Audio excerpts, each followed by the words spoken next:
Hi mga ka-electric, this is JC once again. Ang check natin ngayon is si BYD Dolphin. Itong nakikita nyo sa harapan, no? Siya nga pala ay isang hatchback, no? Hatchback. So makikita nyo, wala siyang likod. So siya ay isang hatchback car. By the way, etong unit na to is 100% electric. Yes, 100%, not hybrid. It's 100% electric. So, try natin ikutan. Yan. Ito yung sa side, left side, driver side.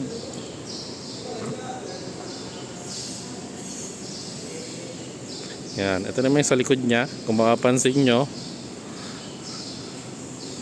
napakaganda. So, pasensya na, medyo madumi.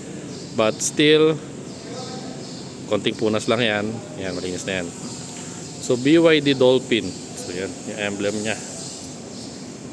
Made by BYD. Means build your dreams.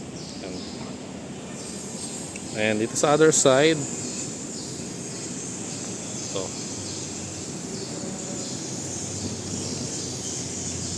Yan, kung mapapansin nyo guys, meron ditong decals BYD UEFA Euro 2024. So official partner. Actually, kung mahilig kayo sa mga football or yung soccer, so si BYD yung sponsor or isa sa mga sponsor doon. Yan. So this year. And doon sa mga nagtatanong, bago lang daw sa market si BYD. Actually, si BYD is number 1 na, no, when it comes to the electric vehicle in terms of numbers of sales. So, ganun na karami yung nabenta niya. Naunahan niya na si Tesla. And si BYD na rin yung leading manufacturer when it comes to EV or electric vehicle.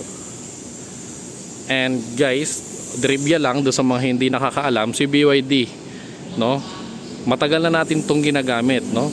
Lalo na dun sa mga previous years.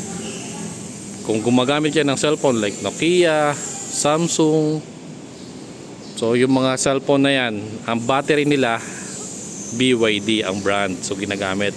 So ibig sabihin matagal na natin palang ginagamit si BYD, no? So available nga pala to sa BYD Bacolod. So nandito kami sa temporary showroom, but pwede nyo ako i-PM directly. So thank you guys.